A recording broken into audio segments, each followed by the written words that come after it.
What is going on, everybody? Welcome to the Week 11 Pro Football Focus Show here on Rotogrinders, where you can play whoever you want at any position you want. I am Britt Devine, here with PFF's Ian Hartitz. You can find him on Twitter at iHartitz. That's IHARTITZ. Ian, my dude, what is up? This week we don't have the main quarterbacks, but between injuries and position eligibility and some injury news that's coming, we still don't even know what's going to happen with Devontae Adams as we start this. It's turning into a pretty interesting DFS week. Yeah, man. Had a game plan coming in this morning, but I'm usually up pretty late Thursday night recording after the game. So I sleep in, I wake up, I check my phone, and everything I thought I knew about the slate has been turned on its head. Because now we got Taysom Hill season, and gonna probably have to start him in all across cash lineups throughout the industry. So it is what it is. We adjust, we move on, just like we have all year. 2020, the year that just keeps on giving in DFS land. Yeah, you can play him in tight end over on FanDuel if you got your season longs. You can do some weird stuff depending on the sites you're on. It's too late by the time you get this to rush out to your waiver wire and pick them up. Someone else already has. But it's really turning into a very interesting week. And we'll dive into that as we progress through the show. But we always like to start at the top, going over Ian's main article over on PFF, the Mismatch Manifesto, where he goes over a lot of, this versus that, team versus team, and the trenches, pass rates, pace, and all that sort of stuff. And a lot of interesting tidbits you can draw on this for your own DFS lineups throughout the week. So, Ian, let's jump right into this. Let's look at the explosive play rate. These are always nice to get those big chunk plays from your DFS players.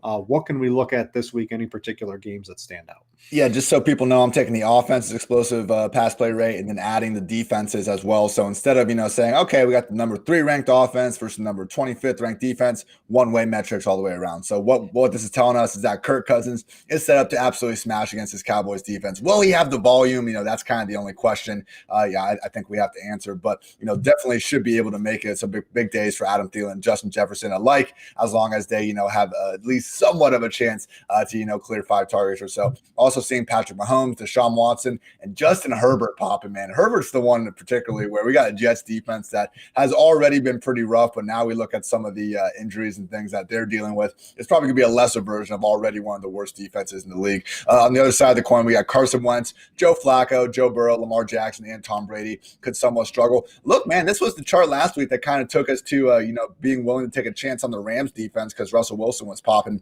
as someone that could struggle. So it's one piece of the puzzle as always, but I will say, Tom Brady against the Rams on Monday night, that looks a little bit more troubling than normal. And, with the Joe Burrow matchup, the more and more I look at it, and we'll get onto it a little bit more in the pressure stats when we get there, but I'm just worried about the Washington football team's chances of potentially just nuking this entire Bengals game plan. We talked about it all year, man. Pressure is the Bengals' kryptonite. Washington can bring it.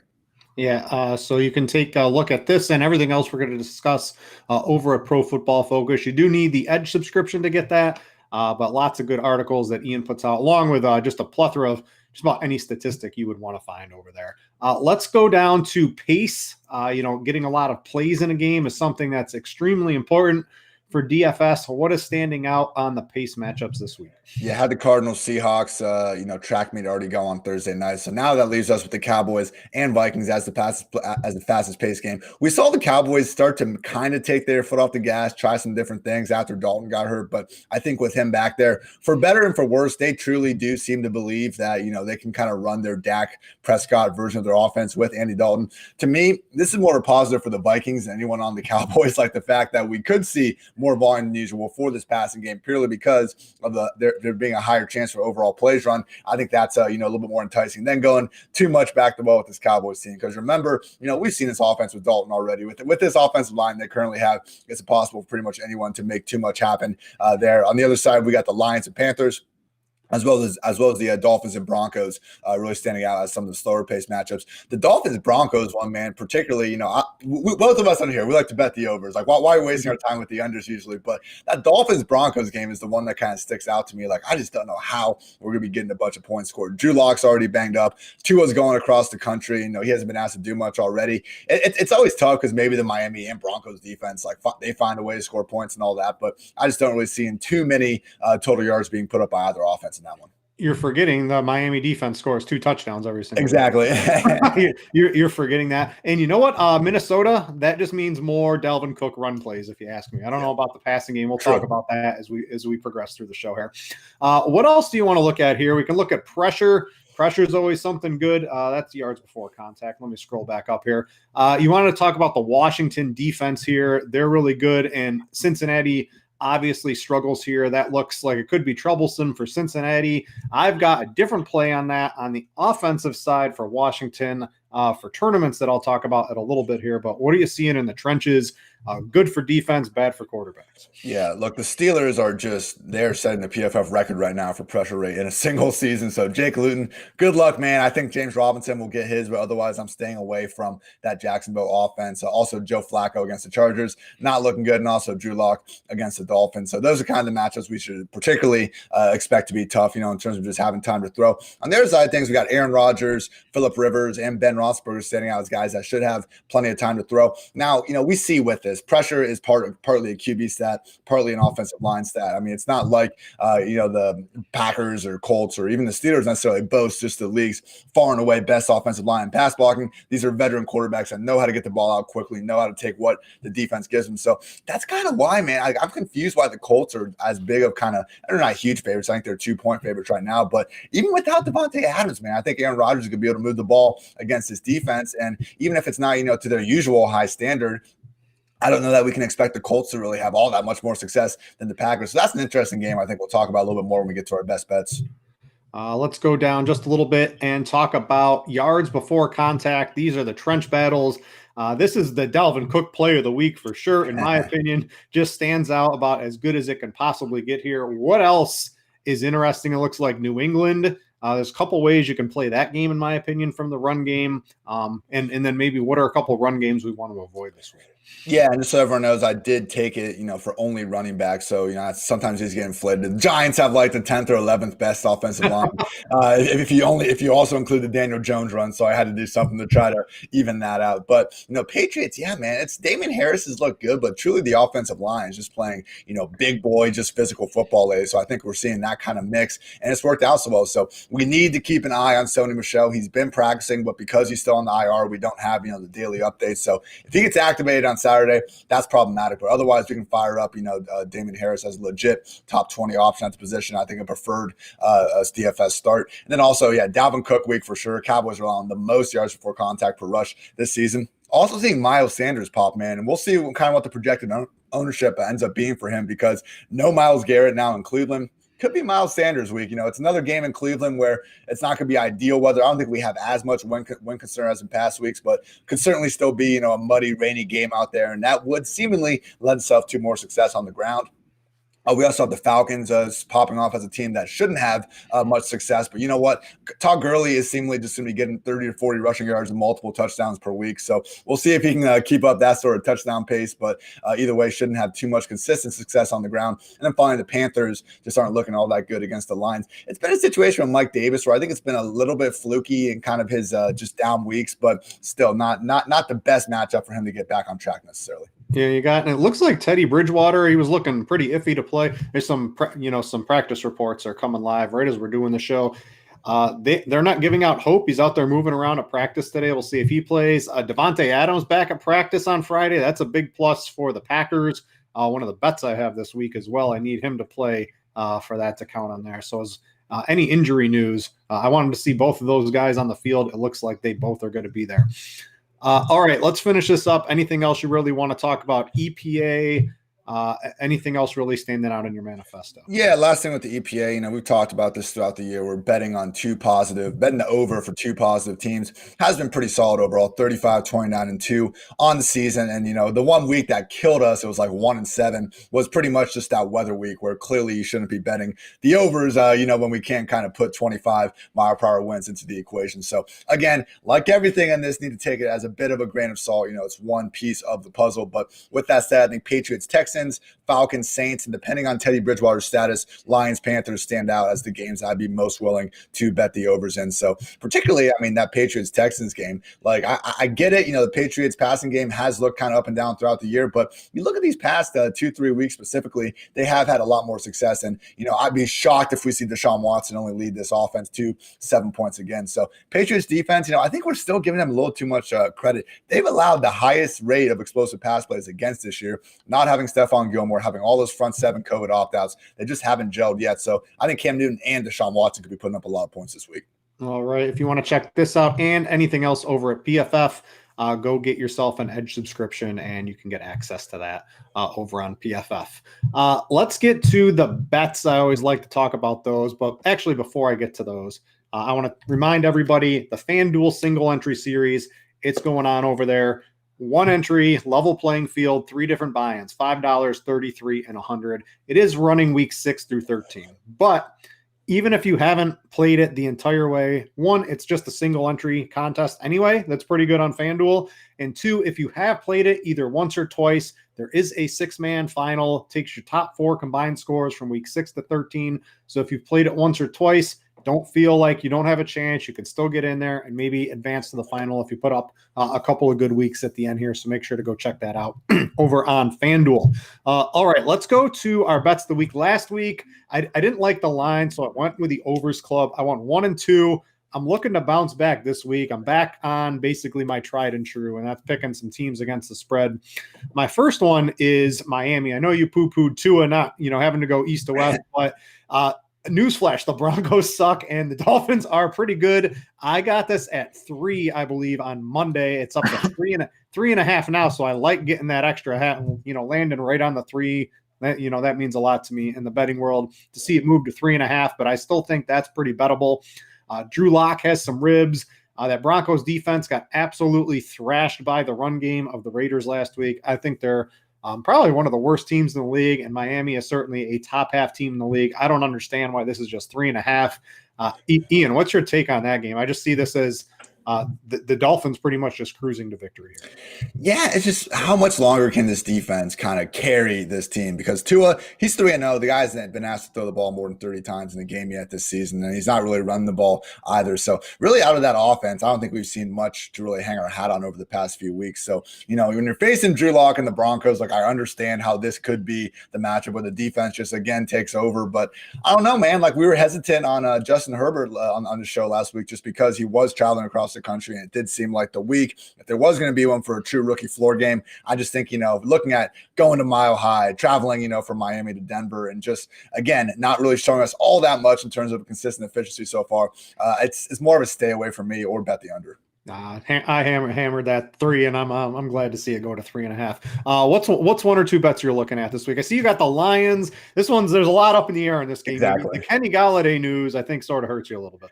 Galladay news hurts. Knowing Teddy could be back hurts. I mean, when I wrote this down, this was before seeing that Galladay wasn't practicing and that Teddy has a chance. So we'll see on those. But if it is the PJ Walker show, I do think, for the Lions to only be favored by 2.5 is a little bit absurd. Man, I watched every single snap of the XFL. I absolutely love that shit. PJ Walker is the man. But he was great in the XFL, but that was a bad. Yeah, come on, man. And even that was a little bit fluky. He was playing in this June Jones up-tempo, wide-open offense. He was the second worst quarterback in the XFL in passer rating when throwing in fewer than 2.5 seconds. All of his big plays were off script, creating with his legs, getting out of the pocket, all things that we saw him try to do in the NFL preseason. It's not like this guy just never had a chance in the NFL. He did. He wasn't good enough. He looked great in the XFL, and he's getting far too much benefit of the doubt, I think. So this Lions team, look, they've been up and down throughout the year, but more weeks than not, they have actually been pretty competitive, just not doing a great job of, holding on to some of these leads. But 2.5 points against a guy that, again, washed out in the NFL before playing well in the XFL. Give me that all day. But yes, depends on how some of those injuries shake out. Also, I like the Washington football team -1. Again, the more I look at this, man, Joe Burrow, I like the guy, but it's just pressure, man. Washington football team can put it on opposing quarterbacks better than almost anyone. They've been a top 10 defense all year in that pressure rate. And credit to Alex Smith, man. I was one of the more critical guys of his performance in the first 2 weeks. But last week, he hit that 4th and 14 to kind of get them down inside the 5-yard line. After that, we saw this passing game actually start to go through Terry McLaurin, go through Cam Sims, go through actual wide receivers that can do good things and not just funneling targets to J.D. McKissick. Once that happened, that's when the comeback happened. It wasn't the situation where it was like, oh, prevent, they just dink and dunk their way down the field, and that's why they got back in it. Alex Smith looked fantastic in those last, I'd say 20, 25 minutes of that game, and that gives me a little more confidence, again, in a game that I think the Washington football team defense can dominate. And then finally, the Packers, man, I know we're on the same page here. Mm-hmm. With or without Devontae, obviously having Devontae Adams will help a lot, but seeing this line swing 4.5 points since opening in the Colts direction, like why? I thought I could not believe the Packers are underdogs in this game. I saw them; they were +2. I went to bet this on Monday. I'm surprised this hasn't swung at all. I mean, I know the Packers struggled against Jacksonville, and the Colts beat the Titans, but the Packers are miles better than the Colts in basically every category on the field, in my opinion. That's what I'm saying, man. Like, look, the Titans game was probably the best that the Colts have looked all year, and credit to them. But we've seen a lot of examples this year, whether it was Minshew or Lamar Jackson having a combined, I think, 5 incompletions against these guys. Stafford went for over 300 yards and 3 touchdowns. Mayfield looked like a world beater in the first half. Burrow went for over 300 yards. Like, I think their secondary has oddly still not been tested all that much. They're good, but I don't think they're great enough to stop Aaron Rodgers with or without Devontae Adams. I just think, the defenses, okay, I'll give a slight hat tip to the Colts, but, I think the Packers offense is worlds better than this Colts offense with or without Devontae Adams. So, credit to those guys for figuring it out last week. But, yeah, man, give me the Packers all day here. Yeah, and the Colts, right? A.J. Brown drops that basically a surefire touchdown. There's just a lot of fluky stuff. Changed the game. Yep. Yeah, I saw that. So, I don't know. The Packers plus seems like that's probably the easiest bet of the week for me. If you like parlays, I got one. I mentioned I like the Dolphins. They're a little favorites. The Steelers aren't losing, and it's always tough to think the Chargers aren't losing, but they're playing the Jets. And I know the Jets showed a little bit against the Patriots, but this is a really tough matchup, at least for the passing game. And Michael P. Ryan ain't it on the run game. So if you want to parlay the Steelers, Chargers, and Dolphins, I checked that on the DK Sportsbook. That's plus 136. You get some nice odds on that one. I just don't see how the Steelers or Chargers lose. I like the Dolphins to win pretty easily. Get some money on the money line there. I think you can do that one. I do want to know, so Teddy Bridgewater is questionable. The latest report looks like he moved around decently well in practice. They're going to give him a shot to see if he can actually play on Sunday morning. And it's not official, but I poked around on Twitter, and it looks like Devontae Adams practiced in full. I'm expecting him to play. Hit that Packers bet. So let's go on that one. And that's going to change a lot of things here, because now as we transition into the plays, right?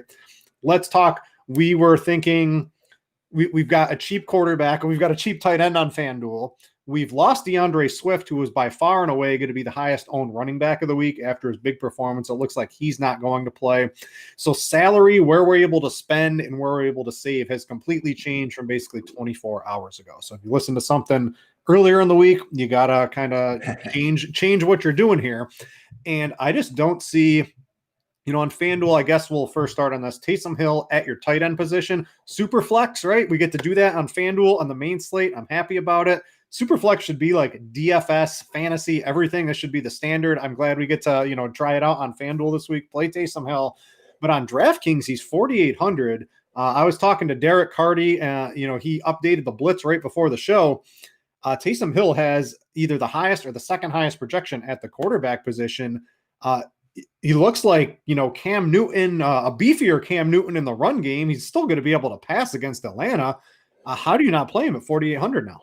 Yeah, that's the thing. You just have to. And I think this actually gives us a chance this week. I remember in 2016, team jam them in, Le'Veon Bell and David Johnson every week. Let's get that going with Alvin Kamara and Dalvin Cook. Let's just jam them. I'm souring on Kamara now. I think I'm playing Dalvin Cook. I'm a little sour on Kamara, I think. I don't know, man. I just think if we get Kamara and Taysom in there, we were getting probably every single touchdown the Saints offense is scoring. I know Latavius is going to be in there chipping in his ways, but it's not like the types of targets Kamara gets should be the the easiest thing ever for Taysom Hill to get in there and replace. I'd be far more worried about Michael Thomas and those guys. So we'll play around with them more, but I really like the idea of trying to jam in both those top backs. But yeah, I do think Taysom Hill off 4,800 in cash games particularly, you just got to go with them there and really not think twice about it. It gets a little more interesting if you want to look at tournaments. This Patriots-Texans game, again, is one that I'm willing to try to take some GPP darts on, because Cam Newton, you can honestly go with him and Jacoby Myers, and you have a good chance of getting every single passing and rushing touchdown for this Patriots offense. And I mean, it's a matchup that really, I think, sets up the Patriots really well against a defense that just can't stop the run. And even with Bradley Roby projected to shadow Jacoby Myers, that's not a matchup we need to worry about, everybody. And I'm not even hating on Roby per se, but I just don't think that he's the type of guy at this point to really downgrade someone, particularly when we're talking about the sort of targets that Jacoby's seeing. And on the other side of the ball, man, why not Deshaun Watson, Will Fuller, and Brandon Cooks? Again, this is not the same Patriots defense we've seen in past years. They've been the worst defense in the whole league in explosive pass play rate allowed. They just don't have the talent at this point, I think, to make a bunch of big plays when they need to. We saw them do okay against the Ravens, but even then, in a freaking monsoon, Lamar Jackson has best passing game since week 1. So it's just a game where I think that I'm not sure either defense can slow down the offense, and it's very stackable if you look at both sides. So, not the highest total game on the slate or anything like that. And I think people are still just looking at this Patriots offense as a unit that can't move the ball at all. But, don't be afraid to take a chance. You can even go Cam Newton naked, I think, and look at, just getting back with some of the Texans guys. So a lot of opportunity in that Texans-Patriots game. Yeah, so I want to talk about, at least for tournaments, the state of NFL DFS this week is we don't have, outside of Lamar, and now we have Taysom Hill. But who are you going to really stack Taysom Hill with? Do you think he's going to throw for 320 yards and 2 touchdowns to Michael Thomas? I don't know. I think that's a difficult task. You can actually get there with the statue quarterbacks, in my opinion, this week. I don't think we're going to need 35 or 40 fantasy points from our quarterback. And that is bringing me to Ben Roethlisberger, who the Steelers have realized they have the best wide receiver crew in the league. And they've also realized that James Conner is total dust and sucks. So even in a very positive game script last week, we saw the Steelers throw 46 times against the Bengals, a team you can run all over at will. And they were just like, nah, Ben's too good. Our receivers are too good. And not only was it last week, he's thrown for 40 plus times, 46, 42, and 49 pass attempts in 3 of his last 4 games. They know they are unstoppable on offense. If they just throw the ball at will, Ben Roethlisberger can do that. He can have 303 this week and get you there. He can have 304. I think the Jaguars might pose, also like the Jaguars defense, I think they're going to be missing a couple of their top cornerbacks this week. It's just, he's going to be able to complete passes at will. You've got Claypool, the touchdown threat, Deontay with those short yardage, able to break one long. You've got Juju, who just gets fed targets in that intermediate section. A completely unstoppable passing game. So I'm looking at Ben Roethlisberger as one of my favorite GPP quarterbacks. I haven't used the statue quarterbacks too many times this season, but this is basically the one week I think we can get away with it. Yeah, I've been lower on Roethlisberger kind of throughout the year because we look at what he was doing in the first kind of 8 weeks, and they weren't throwing as much, and he's still averaging, a career low average target depth. But yeah, to your point, I think they've really just realized that the best part of their passing game and just their offense as a whole is this wide receiver group. And I would expect, even in a matchup where, you would think that they could kind of get James Conner back on track, which, hey, maybe as a GPP dart wouldn't be a bad idea to go that angle. But I am with you. I think Roethlisberger will have more than enough pass attempts to meet value here. All right, I want to switch gears. Let's go to running back. And earlier in the week, right, we were looking at Duke Johnson and DeAndre Swift and a couple other cheap running backs. Now Dalvin Cook is entered because we have Taysom Hill at quarterback. We've got maybe an Adrian Peterson. There's some other cheap running backs there and there. We have the money for Dalvin Cook. How do you not play a guy who has 30 rush attempts in 2 of his last 3 games? This is unheard of in 2020 NFL to see a running back get that many attempts. And when the Vikings get up, what do? They run the ball even more, and you can run all over Dallas. This is about the best possible play you can have, in my opinion. I think of the season at just 9,000 on DraftKings. For some reason, he's 200 less than Kamara. That doesn't make much sense. Even at 10.5 on FanDuel, jam them in. I don't see how this doesn't play out as, a complete and total smash in cash games this week. Yeah, and I got my working cash lineup. I'm still tinkering throughout the show, and I do think you're probably right that you don't necessarily need to go with Alvin Kamara at that price point, because if you go down, you can even go down like to Derrick Henry or someone that works out okay. But right now, I love the idea of having Dalvin Cook and Duke Johnson in there as cash game targets. Like, I'm not letting last week scare me away from Duke at all. He played more than we were hoping for, man. I was thinking we'd get like the 70% snap rate and he'd still be losing some early down stuff. No, he was out there for 94% of the Texans' offensive snaps. The problem was they were playing in, one of the worst weather games of the season. In that Cleveland game, Deshaun Watson only scored 7 points. So you look at when they played last year against a much better version of the Patriots defense, they really didn't have an answer for Duke Johnson. I mean, he had a nice receiving touchdown. He looked like the true slasher that I think we were expecting him to be last week. So again, I'm not afraid of this Patriots defense this week. I think Duke is far too cheap for an every down back. You can go down to Adrian Peterson at 4K, pretty much a free square. It's going to be getting 15 plus touches, assuming DeAndre Swift is out, but no pass game usage. We know that. I think going with Duke and Dalvin Cook is the way to go. With GPP, I think Miles Sanders is the best GPP play of the week, man. 6,900. Again, we'll see if the ownership catches up to him, but right now, I mean, I'm seeing at least, over the guys at Fantasy Labs, Aaron Jones, Nick Chubb, and then even a little bit lower, Ezekiel Elliott projected for higher ownership. So we'll see how that kind of finishes up, because Miles Sanders is another guy that we can expect to be out there more snaps than not. I don't even think Jordan Howard is going to be active. I wouldn't really let that influence anyone too much. If anything, he'll be in that Corey Clement 1, 2, or 3 touch per game type of role. But against this Myles Garrett, Les Brown's defense that already wasn't, a big time fear, love Miles Sanders. And then last one, just Mike Davis, only $100 cheaper. Like Mike Davis in the games this year that he hasn't been playing well in, which has, coincidentally been kind of his last 3 or 4 starts. But you look at those games and they've ran 52, 43, and 47 plays. Usually they're running 60 plus, and like they have averaged 60.2 plays per game. So it wasn't like in these games that, Mike Davis was just losing a ton of work to Curtis Samuel or Trenton Cannon or any of these other guys that got out there. He has continued to be the feature back there. He just hasn't, been in these ideal games. When we say running backs don't matter, it's because they're just more dependent on game script and their teammates than other positions. And now he's in a matchup against the Lions where I know, they're popping out in the mismatch manifesto as, maybe not being that great in terms of yards before contact, but we know Mike Davis is always a threat, to rack up those 5+ receptions. And I think if we just get more of a neutral game script where the Panthers are out there for the usual allotment, we can see Mike Davis get back in that RB1 territory. Yeah, you mentioned Duke Johnson. I pulled up on PFF. I always like these team grades. I don't know, Devin, if you want to bring my screen up here, but you can see Patriots 30th in rush defensive grade as a team throughout the whole season. So it does set up for a nice little bounce back week. And I think in those weather games we've had, you can't believe any statistic from those games, whether it's the run game or the pass game, because obviously you can believe in the snap counts, but teams just, you can't pass. So then they can stop the run very easily. So Those games just don't exist to me when I'm looking at statistics and things like that. So that does set up pretty nicely. I want to go to Antonio Gibson. I will bring him up. He is my tournament play of the week. And it sort of goes back to what you said on the battle of the trenches, the offensive line and defensive line, is I think the Washington pass rush could absolutely decimate the Bengals. And what does that set up for? That's shorter fields. That's Antonio Gibson sort of recreating this 20 rush, 128 yards, and a touchdown score like he had against Dallas a couple of weeks ago. So I'm looking at him in tournaments. He's 5,800.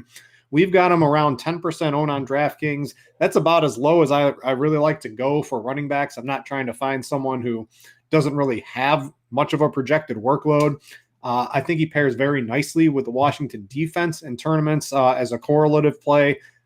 That's someone that's really high on my radar for tournaments this weekend. I think that makes sense. And, you talked to Ron Rivera. Washington has 2 Christian McCaffreys. Yeah, it must be nice. Must be nice, Ron. Let's see here. Anything else at the running back position, or you want to head on to wide receivers? Let's head on to wide receivers. All right. So I guess let's talk. A lot of things have changed here. I think we're going to be able to play Devontae Adams. 1, we have the salary, and 2, there's a couple salary-saving options now at the wide receiver position. One of them is Jacoby Myers, who looks like he's probably going to be the highest-owned receiver on the slate based on everything I'm looking at here. So I got a question for you. What matters most here? Because his individual matchup against Bradley Roby it's not easy. It's not a good matchup in any way, shape, or form. But when you're getting like 45% of the team's targets, what's going to win out here? It's really hard to overlook that. He's priced, I think it's a mistake on DraftKings. What is he, 4,900? He should probably be in the mid to high fives based off his work, if not even a little bit higher here. How are we going to grade this out here? Because it's too, what matters more? Is it the wide receiver cornerback matchup? Is Myers as good? Or is it just Cam's just throwing him the ball every chance he can get? I've always treated cornerback matchups as a tiebreaker for similarly ranked players. That's not what we're looking at here. I think Jacoby Myers is still a smash at this, valuation because look, since week 7, top 4 targets for the Patriots. James White, 11 targets. Rex Burkhead, 12. Damiere Byrd, 13. Jacoby Myers, 35. Like, he is just being featured so far and away ahead of anyone else in this offense. I'm not worried about the Bradley Roby matchup. And it's not like Roby has just been shutting down every single guy he's faced. Adam Thielen went for 114 yards and a touchdown. A.J. Brown went for 58 yards and 2 touchdowns. I'm not saying Jacoby Myers is as good as either of those guys, but I just think about more than enough volume to make up for in the spot. And, hey, man, maybe we get a passing touchdown out of him again. Truly, I mean, Jacoby Myers, I know that was fluky, and, okay, he's probably not going to throw the ball this week, but they're treating him as, kind of their wide receiver that they want to funnel their kind of best design plays to. So even if it's not going to be a passing touchdown every week, a reverse, this or that, the Patriots are treating Jacoby Myers as, honestly, the kind of top playmaker in the wide receiver and tight end core. So I think we got to continue to go back to the well with him there.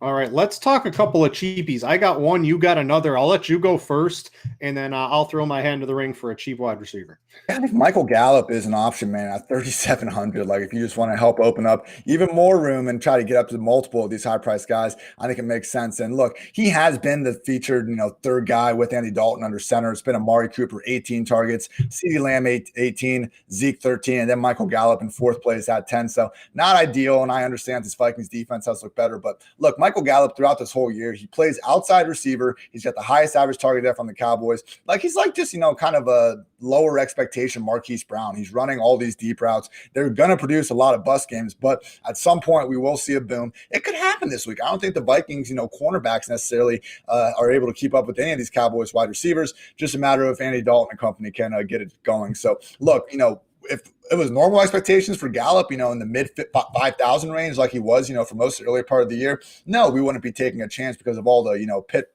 pitfalls, potentially that could be going to this Cowboys offense. But at 3,700, man, that just seems way too cheap for, again, someone that we know is truly talented. It's just a matter of if his quarterback is able to give him the ball as well as possible. So I think he'd go down there, and then you just have the possibility to get up to your Devontae Adams or even your Terry McLaurin at 6,900, who I think makes a lot of sense as well. Last few points I'd make. Amari Cooper at 5,400, man. Look, like that would be too high for Michael Gallup, but Cooper has been the featured Cowboys receiver with Dak and Dalton under center. So I think, in a matchup that he should be able to win on the outside, 5,400 in tournaments makes a little bit of sense. Also, Tyler Boyd at 5,600. Like, we're talking about this Washington pass rush causing a lot of problems. Well, it's causing a lot of problems. It makes sense that Burrow leans on a slot receiver more than ever in those shallow underneath areas of the field. Credit to the Washington football team defense. They've allowed the fewest fantasy points per game to opposing wide receiver units, but nobody has dropped back more often than Joe Burrow this year. And at this point, Boyd is cemented as number one guy.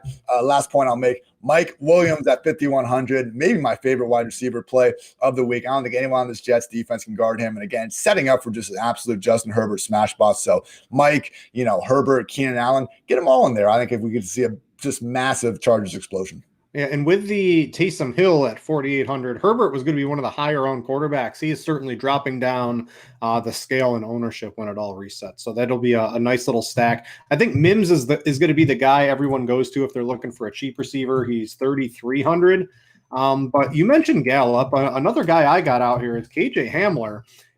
And I've been playing this, doing DFS for 7, 8, 9 years, right? I'm not OG like a head chopper who was playing before you can even make $100 doing this thing. But I was basically the next wave on that. And I have never seen the amount of no interest in a $3,600 receiver that has 10 targets in back-to-back games like I'm seeing from KJ Hamler this week. He avoids the 2 toughest cornerback matchups on the outside of the Dolphins as well. He gets to run wild in the slot. I don't understand what's going on here. I think Miami crushes this game, which really sets up for Hamler. And he's also went to a near full-time role. He overtook Tim Patrick as sort of the other wide receiver out there. So I think Hamler 3,600 in tournaments is getting completely disrespected after those back-to-back 10-target games. Tough to predict 10 targets, but he certainly has the eye of Drew Lock. And I know Drew Lock is not the greatest quarterback in the history of the NFL, but when you're getting 10 targets in the NFL, it's hard to overlook KJ Hamler. So he's someone I'm looking at in tournaments. You got a take on that? Yeah, I love it, man, because Hamler, to this point, I mean, we haven't seen him really bust many big plays, only averaging 11.4 yards per reception. And I don't think he got a ton of hype. One reason, because he didn't go to the combine and kind of put on, just put the number down that we think he's capable of. This is a legit 4.2 40 type of guy. I mean, look, I've watched every Ohio State game over the past, 2 decades. When he ran away from this defense as a freshman, I was like, who the hell is that guy? That guy is now KJ Hamler. Even in this good matchup against the Dolphins, to your point, he will have the better matchup on the inside. And I just think, it's a matter of when, not if, he takes one of these short passes and takes it all the way to the house, because he has that sort of game-breaking speed. Yeah, so keep an eye on him. There's a lot of good cheap wide receivers this week. I think you can differentiate yourself quite a bit between Gallup. Which is great. Last week was like the tightest pricing slate of the year. Now we have all the options available. Jakeem Grant leading the way. I think he's oh no, I had Diggs was my savior at the end there, and then Jakeem Grant held steady for me. So it ended up the cash lines weren't very high last week, so thankfully I was able to get ahead of those. All right, moving to tight end. And, earlier in the week, it was a position I was looking to just play whoever was the cheapest guy I thought could get a couple of targets. But now I have some money, and it's hard to not really look at Mark Andrews anymore because, I think he's the best known quantity out there. He's just 4,900.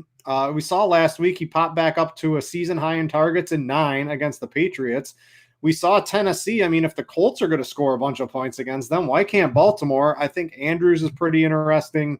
A couple other statistics on him. There's no pass rush for Tennessee. They rank 31st in adjusted sack rate. They've allowed the 11th most fantasy points to tight ends. If you go to Gridiron IQ, one of the premium tools here, I don't think I have it up live on the Baltimore section, but I have it up here. Let's see here. I can probably pull it up for some of you guys watching live. If you ever want to check out the premium stuff here behind the paywall, if you've never had it before, we are offering $5 off. It's rotogrinders.com/media/PFF. But I'll give you a quick look here. You go to Baltimore on the passing side. I mean, it's a lot of green. It looks pretty good. There's no pressure. They don't get sacks. They allow a lot of passing yards. The success rate's high. The expected points added on passing plays is good. The Tennessee defense isn't great. Why not Mark Andrews? I think the other guy is probably going to be Dallas Goddard. He's 3,800. What did he have? 7 targets last week, 6 targets. And going up against Cleveland, I think that's pretty reasonable too. But I have this mid-tier. It's a pretty horrible position. I think I'm okay trying to fit Andrews in there this weekend. Yeah, and again, kind of getting off my original strategy to start the show about jamming in Kamara and Dalvin Cook makes it a lot more feasible to get up to Mark Andrews. Don't forget, man, Nick Boyle was being really annoyingly involved in this offense. I mean, a good player and everything, but just in terms of wanting Andrews to get the most targets possible, removing Boyle from that equation, I think helps a lot. We saw Andrews last week with Boyle, going down, I believe it was in the second quarter, ran a season high 35 routes. So we know he's got the ability. It's just kind of been an up and down passing offense throughout the season. I would also throw out Logan Thomas as someone. I feel like we say his name every week, but he's been consistent. Even with Alex Smith under center now, he's caught at least 3 passes in 4 straight games, scored twice, and gone, for 60 plus yards twice. So, it's just been the most maddening position in fantasy football, I think, this entire season. So I understand it's not the greatest, but if you really want to go the cheapest guy you can feel somewhat okay about, I do think it's Logan Thomas. And yeah, echoing your point, I love Dallas Goddard at 3,800. I was expecting, a really big game from him last week and seeing him maybe get to that 5,000 mark. The fact he's gone backwards is now under 4K. Definitely take advantage of him while his salary remains low. And also TJ Hawkinson at 4,200. If Kenny Golladay is going to be out, man, Hawkinson is going to be one of the more featured guys. We've seen Without Galladay in the lineup, Stafford has had these only 4 games all year without a double-digit average target depth. But even if Galladay remains sidelined, I think we could see him have to be a little more aggressive without DeAndre Swift there to take all those checkdowns. So to me, that means Marvin Jones, TJ Hawkinson, and if Galladay's in, that's fine too. But either way, Hawkinson at 4,200. This is the guy that was the consensus like tight end 2 in the industry, I believe last week with Kelsey on bye. So the fact he's down there that cheap, I think it's just too low. So for tournaments, one guy I'm interested in, you can, if you think you can get 4 targets at the tight end position, you're probably doing pretty good this week, in my opinion. But one thing I'm doing is, I talked earlier, those win games in Cleveland, you have to disregard anything that happened in those outside of snap rates. Well, speaking of snap rates, Austin Hooper played 85% of the snaps last week. He's back. And against Philadelphia, what's not to like here? Eagles are allowing the 7th highest percent of passes to tight end and the 5th highest success rate on passes to the tight end. And I know you're going to want to run. Philadelphia, they've always been tough against the run generally, but you can run on them this year. And I know Cleveland wants to run. But Austin Hooper, you can't discount enough the win games. He was hurt for a little bit here. You could see him have close to a double-digit target game 1 or 2 more times this season without Odell Beckham in here. Why can't it happen this week? I think he could easily lead all tight ends in scoring, especially if he finds the end zone. So he's someone I'm looking at the tight end position for tournaments. Yeah, I like that call. I mean, look, all the way back in, was it week 2 or week 3? Tyler Higbee scored 3 touchdowns against this Eagles. Where did that go? Where did that go? When did that happen? But yeah, no, I think the Hooper bounce back. It's like the just post hype bounce back, natural. Mm-hmm.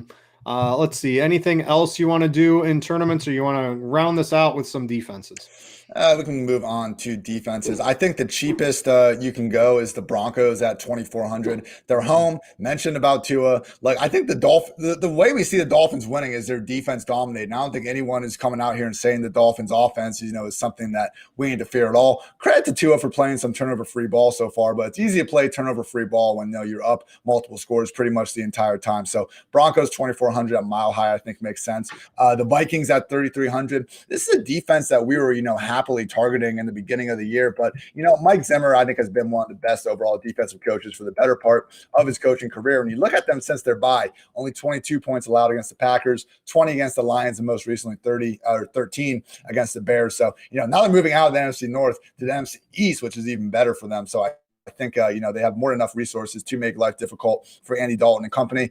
Maybe, the best middle of both worlds. You don't want to pay up too much. You also don't want to go too cheap. That's the Washington football team defense at 2,900. We talked about them and their chances, to kind of get after Burrow really for the last hour. And then to your point about Antonio Gibson, perfect and affordable stacking partner there. Yeah, a couple other ones. The Lions, got to see what happens there. I think we both like that one a little bit. With no CMC, and if PJ Walker does start, that one looks pretty good. You mentioned the Bengals, the Steelers and Chargers. If you can start them, of course you want to use them. They do cost a little bit more.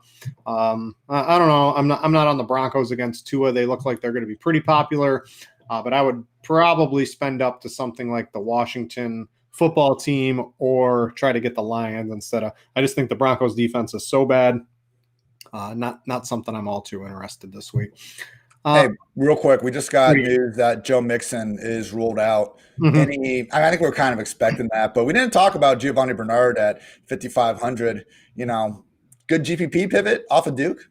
Yeah, I think you can do this. Hey, sign me up for some Salvin Ahmed too. I mean, he's getting all the touches. I mean, you can do a lot of. We got Matt Breida back though. Matt Breida's back. I think it's going to hurt him a little bit. Maybe a little bit, but I don't expect that too much.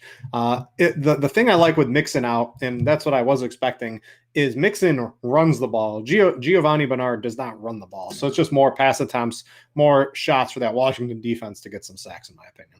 True. Like that. So, all right. I think that's going to about wrap up this show. I believe we will be back on next Friday. Of course, we will have a fewer games to talk about because we have the Thanksgiving slate. So pay attention earlier in the week if you're playing the Thanksgiving slate. I think everybody that plays NFL DFS does. There will be 1 million hours of content about that slate here on Rotogrinders. Make sure to check that out. And then if you're looking for some stuff for the Sunday slate. I think that might start with the PFF show here on Friday.